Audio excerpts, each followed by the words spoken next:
una historia más. Leyendo los artículos de los periódicos me fijé, muy especialmente, en los artículos que a continuación transcribo y que a tantas consideraciones dan motivo. El martirio de un niño. París 18. A las 19:40 en la morgue se ha efectuado una confrontación o careo de lo más horrible, aún en aquel recinto en que lo horrible es lo común. 3 personas han sido puestas delante del cadáver de un niño que fue encontrado tirado en la calle, el que murió víctima de los tormentos que le prodigaba su propio padre. Llámese este hombre Gregoire, quien con cinismo, que solamente explica la alienación mental, ha confesado que efectivamente martirizaba a su hijo, y que lo abandonó vivo en la calle de Baneau. Al hacerle notar el juez, que en las ropas del niño no se veía un solo agujero, cuando el cuerpo estaba acribillado a punzadas, explicó tranquilamente a Gregoire que al pinchar a su hijo con un cuchillo le descubría las carnes, a fin de no echarle a perder la ropa. Una mujer, querida de Gregoire, ha declarado luego que le era imposible impedir los martirios del niño, porque tenía la seguridad de que la habría maltratado también a ella. Explicó que logró salvar al niño de que le echara el seno, y que ella fue quien aconsejó el abandonarlo en medio de la calle creyendo que, de esta manera salvaría la vida a la criatura. El entierro de un mártir. París presenció ayer uno de esos espectáculos que nunca se borran de la memoria de un pueblo. El pequeño Pedro, aquel niño de 3 años martirizado por sus padres, fue llevado desde la morgue al cementerio, seguido de un acompañamiento de 4.300.000 personas. No hay potentado en la tierra que haya tenido otro igual. Su pequeño ataúd desaparecía sobre un montón de flores, ofrendas de padres y madres obreras, en nombre de sus hijos. Y cuando el cadáver fue depositado en la fosa, todas aquellas personas desfilaron ante ella depositando un puñado de tierra sobre esta víctima de la barbarie de unos padres desnaturalizados. El pueblo de París quiso, con aquella gran manifestación, probar al mundo que la inhumanidad es una rara excepción entre sus miembros. Me impresioné profundamente con el horrible relato de martirio de un niño y del entierro de un mártir. Lo primero revela una perversidad espantosa, el segundo pone de manifiesto el adelanto de la humanidad que, indudablemente, sensibilizándose, se va dulcificando, perdiendo lentamente su ferocidad.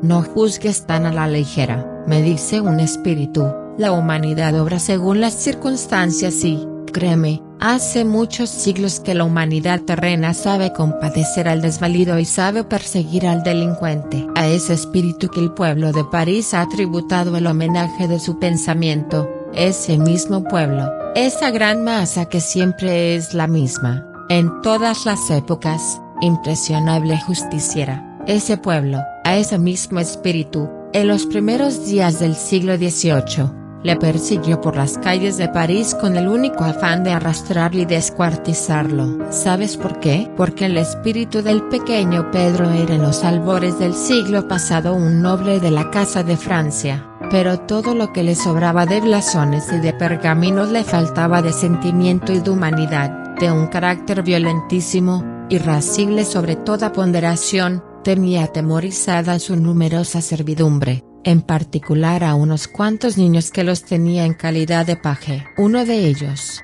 el hermoso Isaías, era un niño que todo París conocía por su gallarda figura, por lo bien que manejaba su caballo. Las mujeres del pueblo cuando lo veían pasar envidiaban a la madre de aquel niño tan hermoso. Una mañana iba Isaías con su señor, ambos a caballo, el de Isaías tropezó y cayó, el jinete quedó ileso, mas no su cabalgadura, que resultó con gravísimas lesiones, y el noble señor obligó a Isaías a que se echara en el suelo y a latigazos lo dejó muerto. El pueblo se amotinó, las mujeres rugieron como fieras y persiguieron al noble tan de cerca que éste tuvo que refugiarse en la morada real y hasta allí fue el pueblo en masa pidiendo su muerte por la mano del verdugo, ya que no habían podido destrozarle a su placer. Y tan indignado se vio al pueblo, que para evitar males mayores tuvo que condenarse a muerte al noble, quien subió al cadalso escuchando las maldiciones de un pueblo generoso.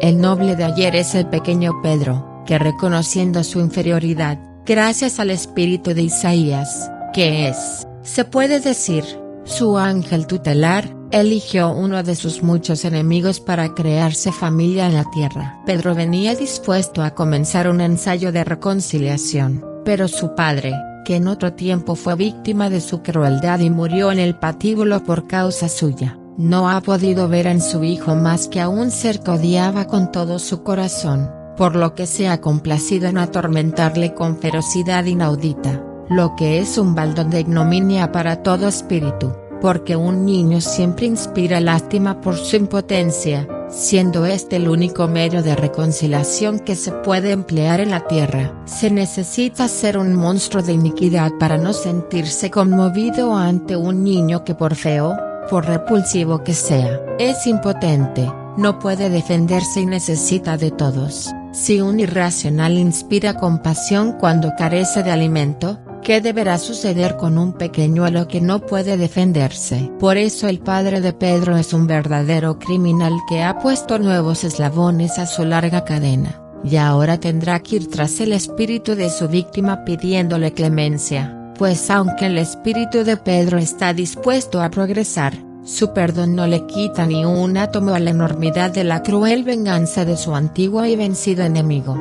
Pedro no venía por esta vez a sufrir tal martirio, era un ensayo de reconciliación el que pretendía hacer, dispuesto como se encontraba a trabajar en su progreso. El castigo de sus culpas no necesita que nadie se lo imponga, él será juez y parte a la vez, como lo son todos los espíritus. No es de fatal necesidad que ningún ser se convierta en verdugo de otro porque éste tenga que saldar muchas cuentas.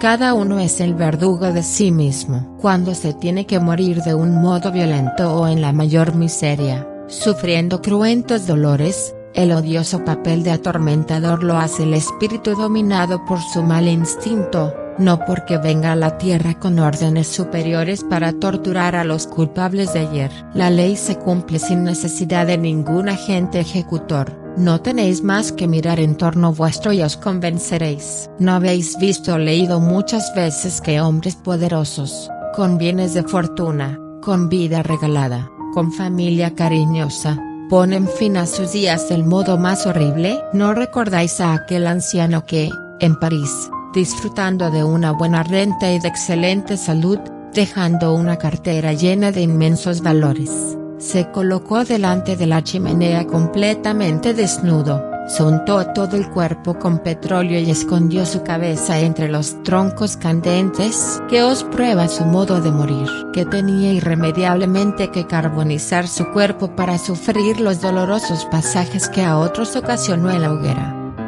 Cuando la prensa relata crímenes horribles, compadeced a los verdugos, porque se han condenado a trabajos forzados muchísimos siglos. El placer de la venganza es verdaderamente un placer infernal. Hay de aquellos que gozan viendo sufrir a un ser impotente. Hay de aquellos que se hacen sordos a los gemidos de los niños. Adiós.